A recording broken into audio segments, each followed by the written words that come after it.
Olá pessoal, vamos para mais um vídeo. Hoje eu vou fazer um vídeo também bem curtinho. Eu vou trazer aqui dois exemplos de oposição que Enoque sofreu entre os séculos 2 e 4, né? E vou começar por ordem cronológica. Eu vou começar pelo judaísmo, né? Tem uma ala do judaísmo, né? E eu vou utilizar esse livro aqui. Estudos em textos e tradições islâmicos e do Oriente Médio.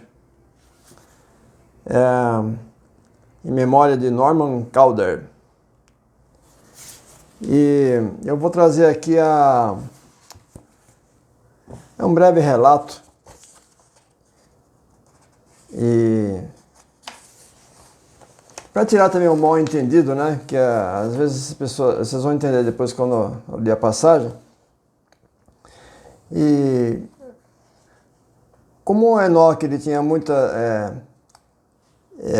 tinha assim muito conceito, né? Entre uma ala do judaísmo, né? Existia o judaísmo enóquico, né? E alguns viram como sendo assim uma grande ameaça, né? A supremacia de Moisés, né? Uma que ele viveu antes que Moisés, né? E aqui o autor ele fala assim, né? Na páginas 16 e 17 dessa obra, ele diz assim, né? Que há mais do que uma indicação de que os seguidores de Enoque, né, do enoquismo, consideravam suas revelações como sendo pelo menos equivalentes às concedidas a Moisés.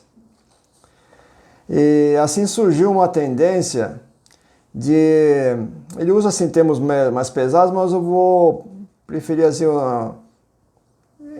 diminuir Enoque, né? E essa ação, né, de diminuir Enoque, na verdade eu já fiz vídeos falando sobre isso, seria uma tradição anti-enoquiana, né?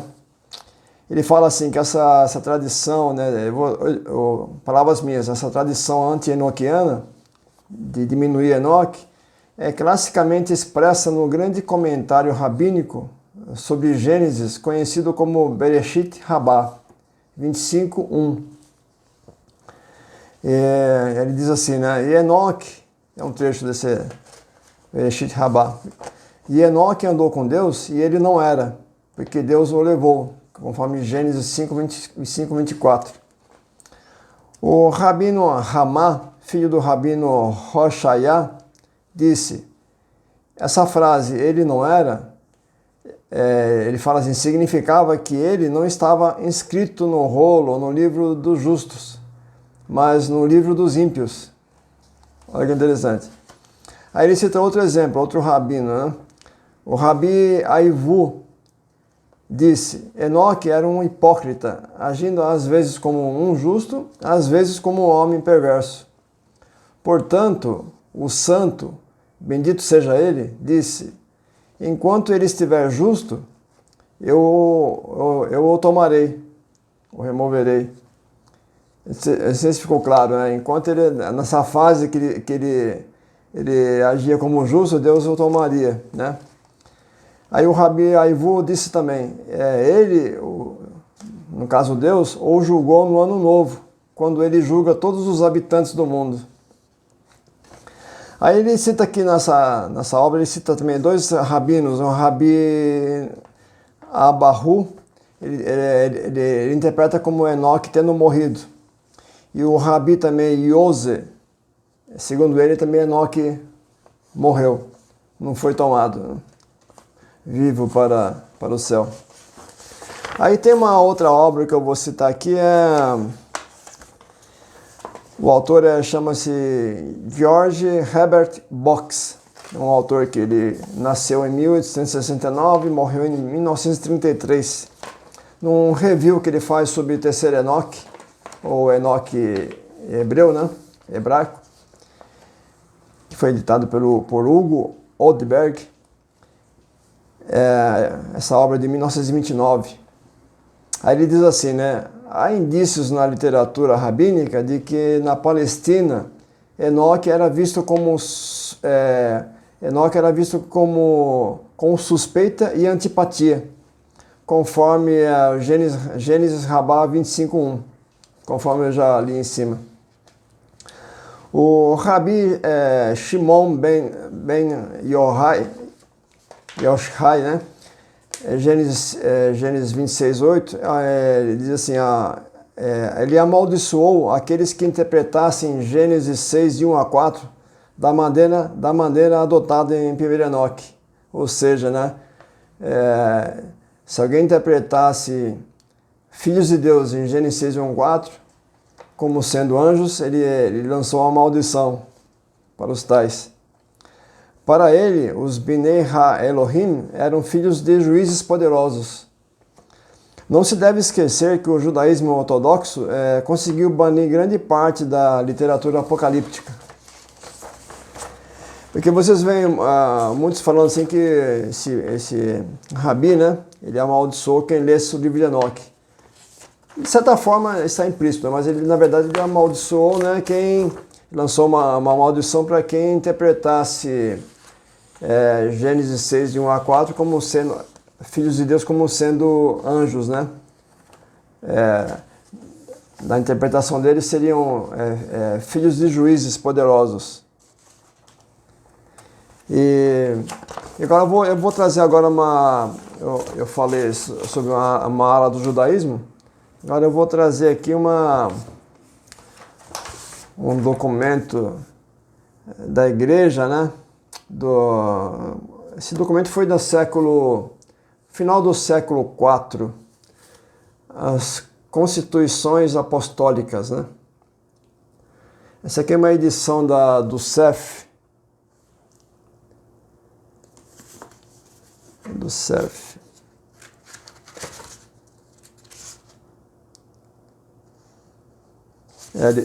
edições do CEF.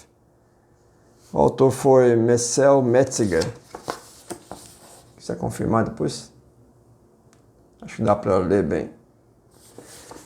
Esse aqui é o volume 2, né, da Constituições Apostólicas. Então eu vou ler aqui o que significa essa obra, né? As Constituições Apostólicas, né, essa obra foi composta por volta de 375 até 380 na Síria. É uma coleção de 8 tratados, né, ou livros, sobre a disciplina ou ordem da igreja antiga, supostamente deixada pelos apóstolos e supostamente também coletadas e transmitidas por Clemente de Roma. Portanto, ou seja, né, seria uma obra pseudepígrafa. As Constituições Apostólicas, olha que interessante, né? As Constituições Apostólicas condenaram o livro de Enoque e outros livros apócrifos como sendo perniciosos e contrários à verdade. Mas, posteriormente, as Constituições Apostólicas, né, foram rejeitadas pela Igreja em função de terem sido encontradas nelas várias interpolações de hereges arianos. Aqui tem para deixar bem claro, né, as Constituições Apostólicas pertencem a um gênero da literatura cristã primitiva que vai do primeiro século até o século IV. Seriam as antigas ordens da igreja. Por exemplo, tem o Didaquê, né? E dela depende a Didascalia Apostolorum, né? Do ano 230, e a Ordenança da Igreja Apostólica, ou outro nome dela seria a Ordem da Igreja Apostólica, do ano 300. Também tem a tradição apostólica, né? Que é outro ramo, né? Que dela depende os cânones de Hipólito, né? E Testamentum Domini, por volta do século V da Síria. E o outro ramo seria os cânones dos apóstolos, né? Então são 3 ramos, né? e os que dependem deles, né?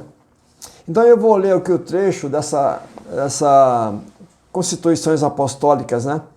Que seria essa constituição apostólica, né? Que ela caiu em decreto, né? Ela foi ditada, foi promulgada, depois caiu em decreto, né? Mas mesmo que tenha caído em decreto depois, eu só quero abordar isso porque, de qualquer forma, né? Tanto por parte do judaísmo, por parte do cristianismo, queiram ou não queiram, foi dois pesos, né? Duas fortes oposições ao livro de Enoque, né?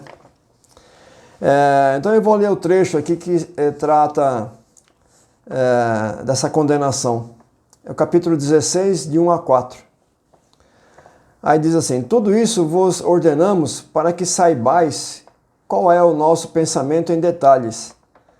Mas não aceitem os livros vinculados ao nosso nome pelos ímpios, pois vocês não devem confiar nos nomes dos apóstolos, mas na natureza das coisas e na solidez do pensamento. Versículo 2. Sabemos bem que os seguidores de Simão e Cleóbio escreveram livros cheios de veneno sob o nome de Cristo e de seus discípulos, e que os espalharam para enganar vocês. A vocês que entregaram seu amor a Cristo e a nós, seus servos. Versículo 3.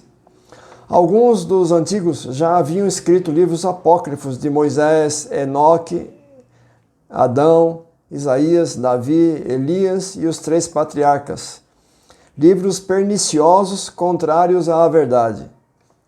Esses livros foram publicados novamente por pessoas más. A criação, o casamento, a providência, a procriação, a lei, os profetas são contestados neles. Eles são marcados com alguns nomes bárbaros, nomes de anjos. Assim eles afirmam, mas, para dizer a verdade, são os nomes dos demônios que os inspiraram. Versículo 4. Fujam de seus ensinamentos, para que vocês não sejam associados ao castigo de seus autores, que os escreveram para enganar e arruinar os fiéis e irrepreensíveis seguidores do Senhor Jesus. Vocês veem como foi pesada, né? Então, por isso que eu digo, né? Aí vocês veem, esse aqui foi promulgado, né? Como é que os fiéis iam se portar, né? A maioria dos fiéis, né, que não tinham tanto conhecimento, né? Então, foi, de certa forma, eu considero como 2 pesos pesados, né, contra a literatura enóquica, né? E eu torno a dizer para vocês, né, trazendo isso, eu não quero, assim, forçar a barra com relação ao livro de Enoque, né? Simplesmente trazer a realidade, o que aconteceu no passado, né? E vocês que têm acompanhado meus vídeos, né? As provas que eu tenho trazido pelos próprios livros de teologia, os grandes teólogos da atualidade, né? E a importância que o livro de Enoque realmente tem, né? E nessas constituições apostólicas vocês veem assim o peso que teve, né? É quase uma maldição, né? Para quem lê o livro de Enoque. E eu torno a dizer, né? Eu estou sempre falando nos vídeos, eu não estou colocando o livro de Enoque, nunca coloquei no lugar da Bíblia, né? Apesar que eu torno a repetir, eu já falei muitas vezes, né? Na Etiópia, o livro de Enoque faz parte do cânon, né? Na Igreja Latina, não. Eu sempre torno a afirmar a salvação das nossas almas através do sangue de Jesus, né? Pelo sacrifício que ele fez na cruz. E não há nada que substitua. A salvação é só por Jesus, né? O livro de Enoque, ele simplesmente traz mais conteúdo. Ele é um livro que era considerado escritura sagrada pelos primeiros cristãos, né? Os apóstolos conheciam o livro, tanto é que nos evangelhos abunda, né? pensamentos da literatura enóquica, né? Como já falei em vários vídeos, né? Citando obras. Então, esse vídeo foi curtinho. Espero que tenha ficado claro para vocês, né, tanta maldição lançada pelo rabino, né? E essa ordenança aqui essa constituições apostólicas que depois a própria igreja eliminou porque ela viu que não estava correto, né? Então é isso aí, ficamos por aqui então. Até o próximo vídeo.